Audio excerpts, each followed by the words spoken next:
Hi friends, అందరూ ఎలా ఉన్నారండి? బాగున్నారా ఫ్రెండ్స్? ఈరోజు మనం సేమియా సగ్గుబియ్యం పాయసం అండి. చూడండి ఫ్రెండ్స్, నేనైతే 2 సమానంగా సగ్గుబియ్యం సేమియా అయితే తీసుకుంటున్నాను. ఇప్పుడు మనం ఒక హాఫ్ లీటర్ మీకు ఎన్ని పాలు పడతాయి అనుకుంటే, కొంచెం చిక్కగా ఉండాలనుకుంటే కొంచెం తక్కువగానే తీసుకోండి. నేనైతే లీటర్ పాలు తీసుకున్నాను. ఈ పాలని స్టవ్ మీద పెట్టుకొని మరిగించుకున్నాను ఫ్రెండ్స్. ఒక పొంగు వచ్చేంత వరకు మనం దీన్ని కాగి పెట్టుకున్న తర్వాత సగ్గుబియ్యం వేసానండి. సగ్గుబియ్యం కూడా ఈ పాలల్లో సిమ్లో పెట్టి ఉడికించుకోవాలి. ఆ సగ్గుబియ్యం ఉడికేలోపు సేమియాను ఫ్రై చేసుకుందామండి.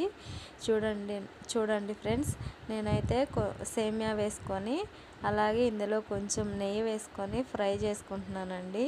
ఇవి కూడా గోల్డ్ కలర్ వచ్చేంత వాటికి ఫ్రై చేసుకోవాలండి సేమియా. ఈలోపు సగ్గుబియ్యం ఉడికిపోతాయండి. చూసారు కదా, ఇలా అయితే ఫ్రై చేసుకుంటే సరిపోతుంది. నెయ్యి కొంచెం వేసుకుంటే సరిపోతుందండి. అలాగే మనం బెల్లాన్ని కూడా కొంచెం ముక్కలుగా కొట్టుకొని కొన్ని వాటర్ వేసి స్టవ్ మీద పెట్టుకొని ఈ బెల్లాన్ని కూడా ఉడికించుకుందాం. చూడండి, సగ్గుబియ్యం అయితే చక్కగా ఉడికిపోయాయి. ఉడికిన తర్వాత సేమియా వేసుకోవాలండి. మనం ముందుగా ఫ్రై చేసుకున్న సేమియాను కూడా వేసుకొని మరిగించుకోవాలండి. హైలో పెట్టకండి, హైలో పెడితే పాలు కాబట్టి పొంగిపోతాయి. బెల్లం చూసారు కదా ఫ్రెండ్స్, ఇలా మొత్తం గడ్డలు లేకుండా కరిగించుకొని పక్కన పెట్టుకోండి. సేమియా సగ్గుబియ్యం చూసారా అండి, చక్కగా ఉడికిపోయాయి కదా.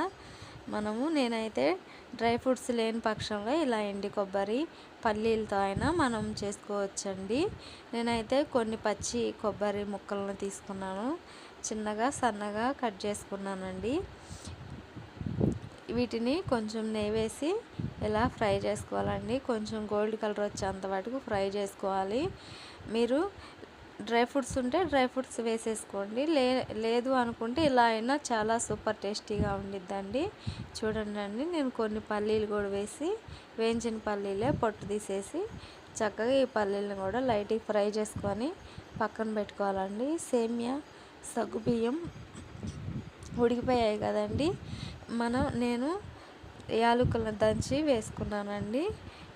అలాగే ముందుగా కొబ్బరి పల్లీలు కూడా ఫ్రై చేసుకున్నాం కదా, అవి కూడా ఇందులో వేసుకున్నానండి. స్టవ్ ఆపేసి అలాగే ముందుగా మనం బెల్లాన్ని కరిగించుకొని పెట్టుకున్నాం కదండి. బెల్లంలో ఉన్న ఇసుక ఏమన్నా ఉంటే రాకుండా వడగట్టేసుకొని ఇలా వేసేసుకోండి. చూసారు కదా ఫ్రెండ్స్, బెల్లంతో చిక్కటి సేమియా సగ్గుబియ్యం పాయసం రెడీ అండి.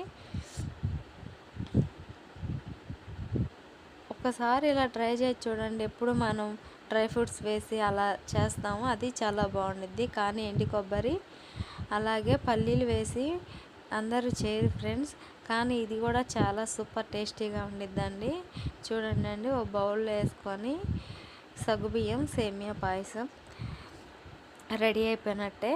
ఇప్పుడు మనం ముందుగా వేయించుకొని పెట్టుకున్న కొబ్బరి ముక్కలు, కొన్ని పల్లి ముక్కలు పైన సర్వ్ చేసుకుంటే వేడి వేడి సేమియా సగ్గుబియ్యం పాయసం రెడీ అండి. నచ్చితే like and comment, share, subscribe చేయడం మర్చిపోకండి.